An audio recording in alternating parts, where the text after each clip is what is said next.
So Michael, the 400 final tonight, this is where it all starts for them. This is where the nerves start. Talk us through your perfect Michael Johnson race.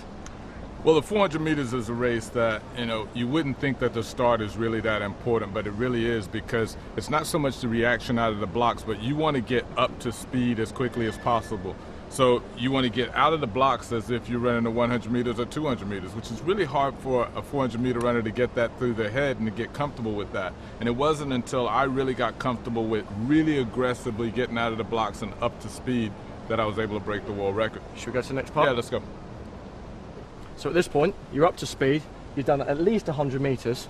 What's going through your mind now? Well, what you want to do is you want to go 60 to get up to speed, and at that point you should be able to maintain that race pace, the pace that you want to race the rest of the race in. So now you want to come into this point. Now we're at 100 meters. At 100 meters, now you're transitioning. You want to pace at this point. So you want to maintain an even pace. If you're still accelerating at this point, now you used a lot more energy than you really wanted to. So now it's much easier, as you know, maintain the pace than it is to accelerate. So now you're just maintaining the pace. You're looking around, seeing where your competitors are, seeing if you can feel the guys behind you. It's great to have a big screen up in the stadium so you can see what's going on. Your world record, you didn't care. No one was around you. You weren't thinking about them. Surely you were just thinking, I need to relax here, hold that pace, but not use too much energy. You're just flowing.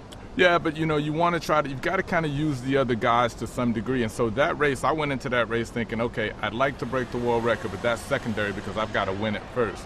In any race, when you're racing against other competitors, you want to make sure you don't lose contact with guys. So let's say someone's going out a little bit too fast. He may not be able to hold that pace, but just in case he can, I need to make sure that I don't lose contact with him. I'm laughing because you're saying about someone who's gone out too fast. I clearly remember, 97, I was in that lane. A guy. You were in that lane, and stupidly I thought, I'm going to track him to 200. Difference is, you can run 19.3 for 200, I can run 20.8. So for me to go through in 21.0, I'm flat out. Whereas for you, it was a jog. And so you want to make sure that you know yourself as an athlete, what your strengths and weaknesses are, as you found out in that race. Yeah, cheers for that.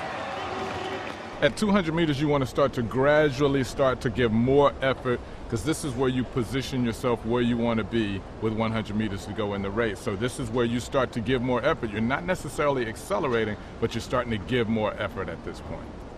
Now, this is a nice part of the race in terms of it's nearly over, but it's painful. It hurts. Yeah, this is a 400 meter runner's favorite part of the race, right. There's really not much more you can do in terms of giving more effort. It's what you don't want to do, which is to start pressing too hard. When the athlete's arms start to go across their body, now you're going down the track this way. You got to maintain form, arms going up and down, that drives the legs up and down, each step lands in front. As long as you keep everything going up and down in a straight line, you maintain relaxation in the face, because relaxation is probably more important at this part of the race, the finish in the last 100 meters, than it is anywhere else.